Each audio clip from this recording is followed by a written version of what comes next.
नमस्कार, बहुत स्वागत आप सभी का। जी मध्य प्रदेश छत्तीसगढ़ देख रहे हैं आप और आपके साथ मैं हूं कीर्ति दीक्षित। लोकसभा चुनाव के लिए नेताओं का प्रचार प्रसार जोरों पर है और एक बार फिर नेता जनता के बीच जाकर मुद्दों वाली सियासत करते नजर आ रहे हैं। लेकिन ये मुद्दे किसका खेल बिगाड़ेंगे और किसे चुनावी रण में जीत का सेहरा पहनाएंगे, 24 की सरकार में आज बात इसी मुद्दे पर।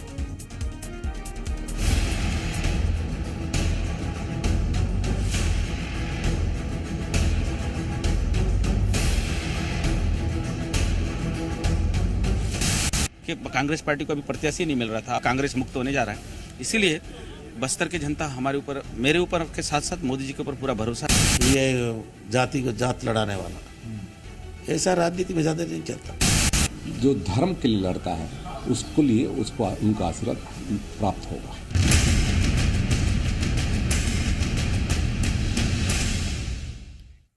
हर चुनाव में जनता से कई वादे किए जाते हैं और इन्हीं वादों में कई मुद्दे शामिल होते हैं और चुनाव के बाद जनता नेताओं से इसी मुद्दे पर जवाब मांगती है और नेता नदारद नजर आते हैं।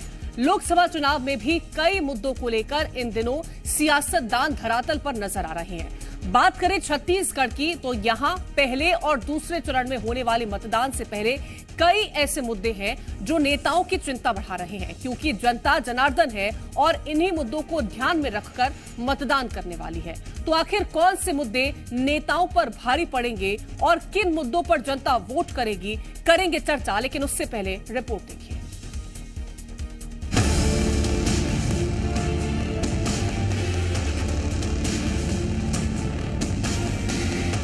छत्तीसगढ़ में होने वाले लोकसभा चुनाव में इस बार कई ऐसे मुद्दे हैं जो सियासी दलों की चिंता बढ़ा रहे हैं और अब इन्हीं मुद्दों के इर्द गिर्द सियासत भी घूमती नजर आ रही है, क्योंकि जब बात मुद्दों की होती है तो जनता को साधना अहम हो जाता है। तो चलिए सबसे पहले आपको बताते हैं जनता के मुद्दे आखिर हैं क्या। इस बार हुई हम आम जनता की महंगाई का मुद्दा है जी। तो महंगाई आपके बजट को बिगाड़ रहा है जी है? जी। क्या क्या महंगा हो गया? अभी तो गैस महंगा है, हाँ। उसके बाद क्या बोलते हैं तेल वगैरह सबका, हाँ। हर चीज में महंगाई बढ़ गया ना, हर चीज में। हाँ। सुई से लेके धागा तक पूरा बढ़ गया है। पानी भी इतना हो गया कि पानी भी बढ़ गया। पानी भी बढ़ गया? हाँ, क्योंकि बिजली बढ़ गया। हाँ। बिजली का बिल बढ़ गया। अभी ज्यादा बिल आ रहा है? हाँ, बिल ज्यादा आ गया अब ना। अच्छा। हर चीज में बढ़ गया। हम लोग ना आम जनता का कोशिश है कि महंगाई कम कर। तो मैं तो कौन ला वो लूट ले, साग भाजी रेट ला कितना बढ़ा रही है ऐसे। हर चीज के भाव बढ़ा दे। वो 1000 माते तो अंदर हम देवट है। जो चीज देना चाहिए, जैसे रसोईया है, स्वीपर है, ओला पोसा जाए रोजी रोटी, ऐसे टाइप के देना चाहिए। तो वो मतलब मिलत नहीं है। कॉलेज वालों के लिए बस खुलवाए। अच्छा, बस चाहिए कॉलेज वालों के लिए? यस, बोले थे उसका वो नहीं किए हम लोग। अच्छा। किसान को ना जो लोन वगैरह सब देंगे तभी तो है। और क्या है, किसान को शासन जो भी बोलता है आके, लेकिन अब तो उसको तो पूर्ण करती जा रहा। पैसा नहीं मिल रहा है, 60 साल हो रहा है तो मिलता है नहीं। काय का पैसा? पेंशन मेरा 60 साल का पैसा शासन तक पेंशन। अच्छा, कोई नहीं मिल रहा है मेरा। तो आप एप्लीकेशन जा करके नहीं दिए? दिया हूँ। तो ये हुई मुद्दों की बात। अब जब इन्हीं मुद्दों पर नेताओं से बातचीत की गई तो उनका क्या कुछ कहना है, जरा वो सुनिए। बस्तर के जनता आज ऑलरेडी मुद्दा बना चुके हैं। वही कवासी लकमा है जो 2000 करोड़ का शराब घोटाला कर उसके ऊपर FIR हुआ है और उसी को कांग्रेस पार्टी अंतिम समय में प्रत्याशी बनाया गया, क्योंकि उनके जो प्रत्याशी उनके कांग्रेस पार्टी को अभी प्रत्याशी नहीं मिल रहा था, कांग्रेस मुक्त होने जा रहा है। इसीलिए बस्तर की जनता हमारे ऊपर, मेरे ऊपर के साथ साथ मोदी जी के ऊपर पूरा भरोसा है और मेरे जैसे सामान्य व्यक्ति को भी टिकट दिया गया। लेकिन यहाँ का बेटा, यहाँ का भाई मुझे भी पूरा सहयोग करेंगे और हम पूर्ण बहुमत के पूर्ण तरीके से चुनाव जीतेंगे और 11 के 11 सीट छत्तीसगढ़ से जीतेंगे। राम का आशीर्वाद तो सबको मिलेगा और निश्चित तौर से राम के मंदिर के लिए और राम के मंदिर की स्थापना के लिए और जो धर्म के लिए लड़ता है उसको लिए उसको उनका आशीर्वाद प्राप्त होगा।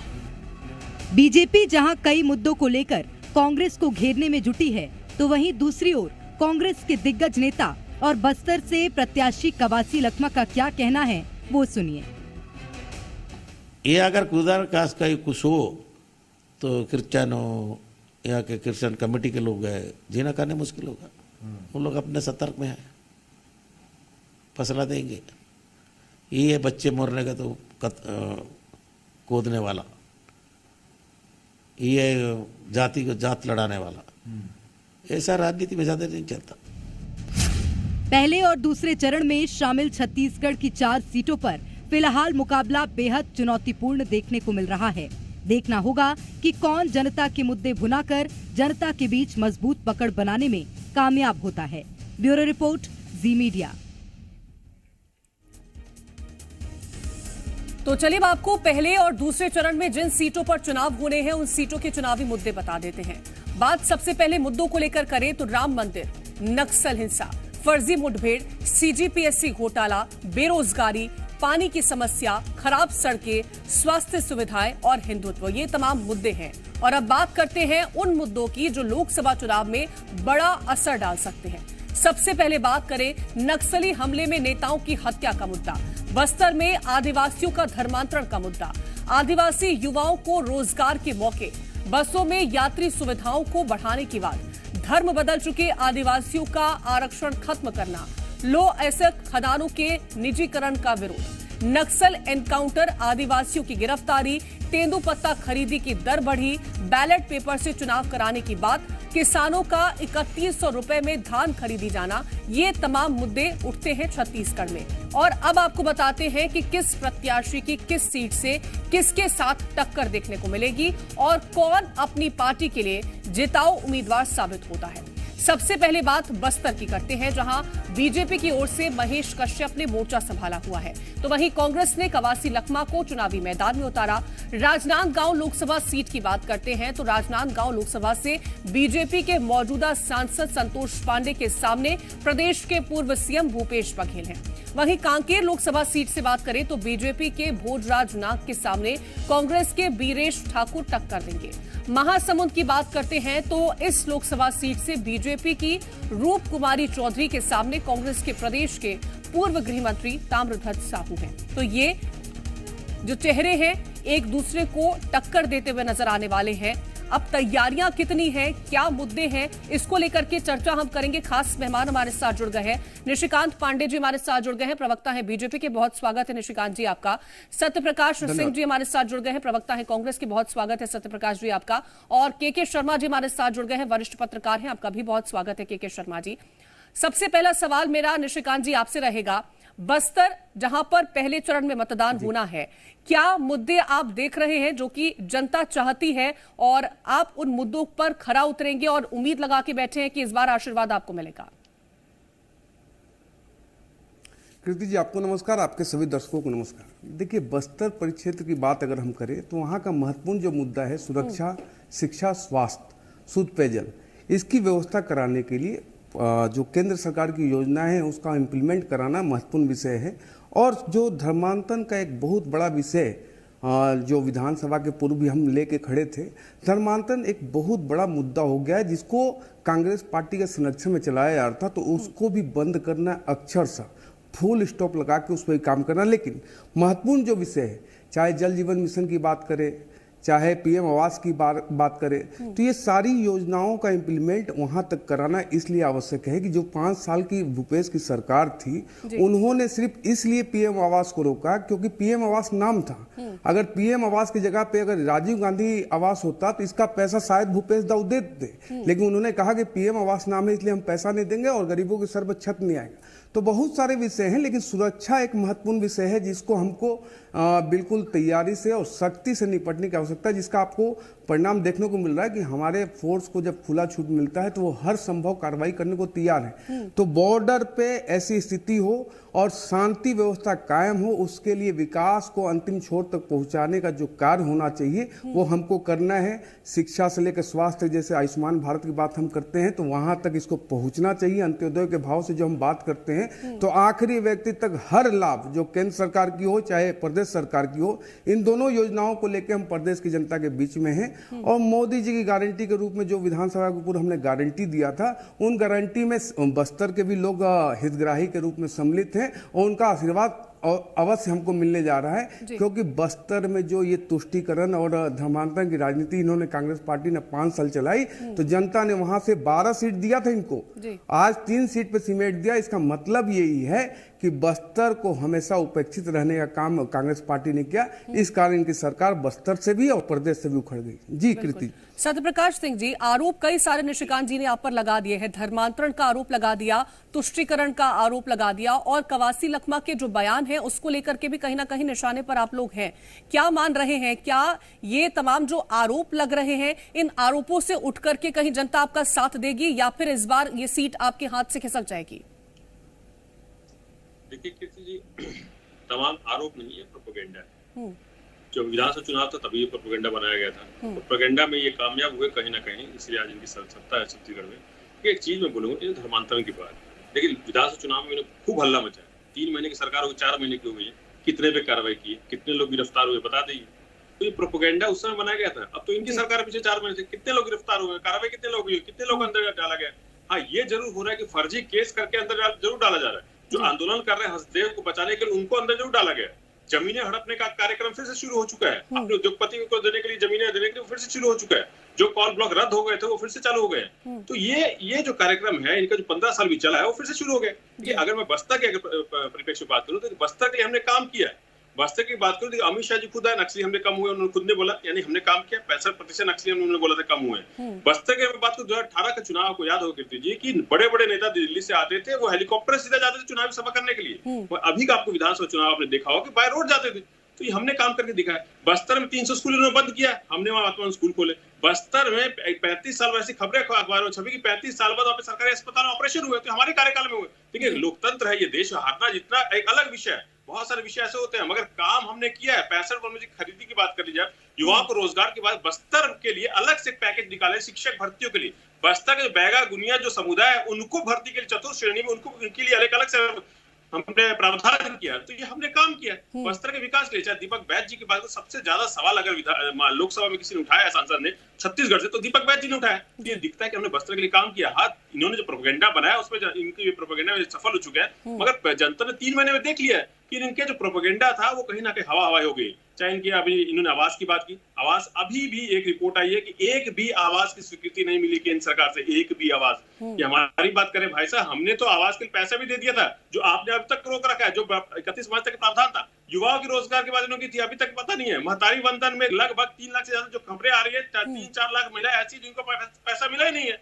तो ये दिखता है कि माफी महतारी बोनस की बात कर रहा था मैं, बोनस वैसे कि 3 से 4 लाख किसानों को अभी तक पैसा मिला नहीं है। अब महतारी बन रहे 25 से 26 लाख से ज्यादा महिलाओं को मिला नहीं है। तो ये दिखता है कि सिर्फ प्रोपेगेंडा बनाया गया था, प्रोपेगेंडा के तहत सत्ता हासिल कर ली गई थी, मगर जनता समझ रही है। यानी कि आप कह रहे हैं कि केवल दिखावा करने की कोशिश है, लेकिन धरातल पर इसका असर देखने को नहीं मिल रहा है। लेकिन असर क्या है और क्या फिलहाल के लिए जमीनी हकीकत है, वो समझने की कोशिश के शर्मा जी से करेंगे। के शर्मा जी, जो बीता विधानसभा चुनाव रहा 2018 का, उसका असर हमने देखा कि 2019 में देखने को मिला। उसके बाद अगर हम अब की बार के विधानसभा चुनाव को देखें तो क्या आप मान रहे हैं कि उसी तरह का कोई असर देखने को मिलेगा? निश्चित रूप से जो छत्तीसगढ़ की जनता है वो विकास के आधार पर मतदान करती है, और जो मुद्दे जो आपने वादे किए हैं उस पर कितना पूरा किए हैं ये महत्वपूर्ण बात है। छत्तीसगढ़ में यदि बात करेंगे तो अभी के जो रिजल्ट को आप देखेंगे तो जो वादे पूरे नहीं हुए वो भी एक बड़ा कारण था। उसके साथ ही जो बस्तर की यदि बात कर रहे हैं तो वहां पे शुद्ध पेयजल नहीं पहुंच पाया है। लगभग 3000 से ज्यादा बसाहट है वहां पे, और उन गांवों में आप देखेंगे तो फ्लोराइड युक्त, आयरन युक्त पानी के पीने के कारण विभिन्न प्रकार की अपंगता की बात आती है, और उसके साथ गैस की बीमारी, तमाम प्रकार की बीमारी, मतलब स्वास्थ्य की भी एक समस्या है। और शिक्षा को लेकर जो बात लगातार कही जा रही है, रोजगार की बात कही जा रही है, पट्टा देने की बात है, वनवासी क्षेत्र है, जंगल राजस्व भूमि को लेकर के या वन की भूमि में जो पट्टे देने की बात आती है, इसीलिए देखेंगे कि भाजपा मोदी गारंटी में 5 लाख पट्टा देने की बात कही गई। जल जीवन मिशन का है तो जिन क्षेत्रों में आप दूरस्थ कुछ गांव है, छोटे छोटे बसाहट हैं जहां बिजली नहीं पहुंच पाई है, वहां सौर ऊर्जा से देने की बात आ रही। आवास महत्वपूर्ण समस्या, इसको भांपते हुए मोदी ने भी कहा है कि कच्चे घर में रहने का क्या दुख दर्द होता है मैं समझता हूं। कहने का तात्पर्य है प्रधानमंत्री आवास यदि इन 3000 बस्तर के लोगों को यदि सबको पहुंच गया, समझ जाओ देश में ये योजना पूरी तरह कंप्लीट हो चुकी है, सफल हो चुका है, ये बड़ी बात। तो आवास, जल के साथ साथ जो सुरक्षा की बात कही जा रही, नक्सली हिंसा को लेकर यहाँ भी विकास की बात कही जा रही है। नियत नेल्लानार इसीलिए लाया जा रहा है कि वहां की जनता ये चाहती है कि उस क्षेत्र में विकास हो, नक्सली हिंसा से मुक्त होकर के लोकतंत्र पर विश्वास करते हुए जिस तरह से विकास की बात वहां के लोगों के दिमाग में आ रही है, इसके साथ ही जल जंगल जमीन की रक्षा की जो बात वे कर रहे हैं वो महत्वपूर्ण विषय है कि आप उनके जो जिसको वो भगवान के रूप में मानते हैं, चाहे पहाड़ की बात हो, चाहे नंदी पहाड़ की बात हो, चाहे नदी की बात हो, इंद्रावती नदी से सिंचाई सुविधाएं कितनी बढ़ाई आपने, कितने गांवों तक आपने पहुंचाए। आप उड़ीसा के साथ जो विवाद चल रहा है उसका हल कब निकलेगा? डबल इंजन की सरकार है, आकांक्षी जिलों के माध्यम से जो विकास की बात आप करते थे तो कितना विकास उसमें हुआ? ये तमाम प्रकार की बातें महत्वपूर्ण है। बस्तर जो विकास की भूख बस्तर के लोगों में दिखाई दे रही है, क्या उसको पूरा करने राजनीतिक दल सफल होंगे, ये है। और जहां तक विधानसभा चुनाव के रिजल्ट की बात है तो निश्चित रूप से आप देखेंगे कि बस्तर में जो परिवर्तन दिखा है उसमें एक कारण उसमें धर्मांतरण भी है। विकास के साथ साथ जिस तरह से नारायणपुर में लगातार घटनाएं हुई और धर्मांतरण को भांपते हुए दोनों नेताओं के आप बयान को भी देख रहे हैं। भाजपा ने उसी तर्ज पे एक ऐसे प्रत्याशी को मैदान में उतारा है जो धर्मांतरण को लेकर लगातार सक्रिय रहे, और उसी को क्रिश्चियन को लेकर जो बात कही जा रही, कवासी लखमा का बयान जो आपने सुना है, निश्चित रूप से धर्मांतरण भी विषय है, लेकिन विकास, जल जंगल जमीन की रक्षा और जो शुद्ध पेयजल आवास ये प्रमुख समस्या है। जी ठीक है। मेरा एक और सवाल आपसे रहने वाला है, अगर हम बाकी 3 सीटों की बात करें जहां दूसरे चरण में मतदान है, महासमुंद की बात करते हैं, कांकेर की बात करते हैं, राजनांदगांव की बात करें, तो यहाँ के मुद्दे क्या रहेंगे? यहाँ की जनता की क्या मांगे हैं फिलहाल के लिए? देखिए, यहाँ से तीनों क्षेत्रों में आप देखेंगे तो एक पिछड़ा वर्ग क्षेत्र है। कुछ जगह पे जातिवाद की भी बात आती है। महासमुंद में जिस तरह से साहू के बाहुल्यता को देखते हुए दुर्ग के ताम्रध्वज साहू को महासमुंद भेजा गया, क्योंकि वहां पे आप देखेंगे कि विद्याचरण शुक्ला हो, अजीत जोगी हो, पवन दीवान हो, ऐसे दिग्गजों को छोड़कर अन्य जो भाजपा के सांसद जीते हैं, चंदूलाल साहू हो या चुन्नीलाल साहू हो, ये जो है ये साहू समाज के थे। और अगरिया समाज के बाद जिस तरह से भाजपा ने प्रत्याशी बनाया है तो साहू समाज कितना एकजुट है। और बीरनपुर को लेकर जो ताम्रध्वज साहू निशाने में थे, और ये क्या उनका पीछा वहां महासमुंद में छोड़ता है कि नहीं? मतलब कुल मिला के यहाँ भी एक धर्मांतरण धर्म को लेकर एक भी बात आएगी बीरनपुर वाले मामले को लेकर के कि ताम्रध्वज साहू, वहां के साहू समाज उसको कितना स्वीकार करता है, एक बड़ी बात होगी। इसके साथ ही अन्य समाज के लोगों के बीच में जो विकास की बात आती है वो महत्वपूर्ण है। यहाँ भी आप देखेंगे तो किसान बहुल है, तीनों क्षेत्रों में कॉमन रूप से आप देखेंगे तो किसानों की समस्या महत्वपूर्ण है। तो 3100 रुपए जो देने की बात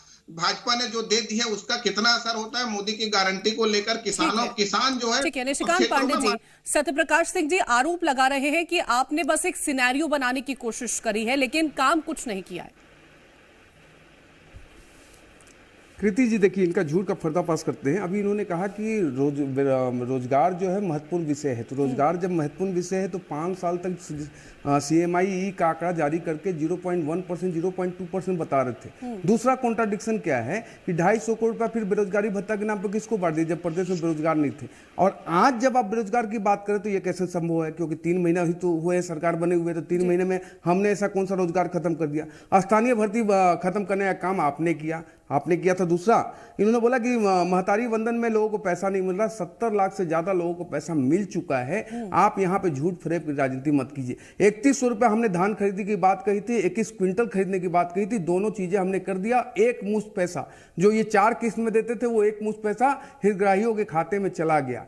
आप पुराना बोनस की बात हमने कही थी कि 2 वर्ष के पुराना बोनस हम देंगे, वो भी पैसा उनके अकाउंट में चला गया है। PM आवास के लिए हमने हस्ताक्षर कर दिया, बजट का प्रोविजन कर दिया। बहुत शीघ्र ही सबको अलॉटमेंट होकर सबको मकान मिलने का जो काम है वो भी कर दिया जाएगा। लेकिन महत्वपूर्ण विषय क्या है, जब जनता का विकास का काम करना था तो उस समय तो आप 10 जनपद के एटीएफ के रूप में काम कर रहे थे। अपने प्रदेश का युवा जब निर्वस्त हो रहा था तो आप भारतीय जनता पार्टी पर आरोप लगा रहे थे। धर्मांतरण की बात कर रहे हमारे भाई, एक चीज बताओ, आपके कालखंड में जिले का एसपी चिट्ठी लिखता है कि धर्मांतरण तेजी से हो रहा है, कोई कार्रवाई करनी चाहिए। आप मूक दर्शक बनकर उनको संरक्षण देते रहे। नारायणपुर में आग लगाने वाले कांग्रेसी और सुकमा में आग लगाने वाले कांग्रेसी, बिरहनपुर को जलाने वाले नक्सली घटनाओं का जिस तरह से बढ़ी है बीते दिनों में, क्या ये मुद्दा महत्वपूर्ण नहीं है इस चुनाव में? देखिए, नक्सली ये तो लगातार कहते रहे कि हमने आखिरी गांव तक खदेड़ दिया, उसके बाद भी टारगेट किलिंग, नक्सली हत्या तो हो रहा है, वो तो अलग विषय है, लेकिन target killing, Bharatiya Janata party कार्यकर्ताओं को चुन चुन के मारा जाना, उसमें कांग्रेस के कांकेर के नेताओं का सम्मिलित होना, दूसरा सरयू टेकाम का भाषण की जब कांग्रेस भाजपा के कार्यकर्ता गांव में आए तो उनका गला काट दो, तो उसी का परिणाम है कि 10-10 कार्यकर्ताओं की हत्या हुई हमारे भारतीय जनता पार्टी की। तो ये तो विषय है ही। हम तो नक्सल से 15 साल लड़े हैं और आखिरी दम तक लड़ेंगे, और ये विकास से ही खत्म होगा, विश्वास से ही खत्म होगा, और इसको आखिरी गांव तक हमको हमारे पहुंचाने का संकल्प है, और इस संकल्प को सिद्धि तक हम लेके जा रहे हैं। लेकिन महत्वपूर्ण विषय क्या है कि जब आपको विकास के आयाम तय करने थे, सड़क बनानी थी, पुलिया बनानी थी, स्कूल खोलने थे, तो आप महादेव ऐप में लगे हुए थे, आप कोयला में अपना लेवी वसूलने में लगे हुए थे, आप राशन घोटाला कर रहे थे, कोरोना कालखंड का राशन को आप गरीबों के पेट पे लात मार के उनके पैसों को बंदर बाट किया।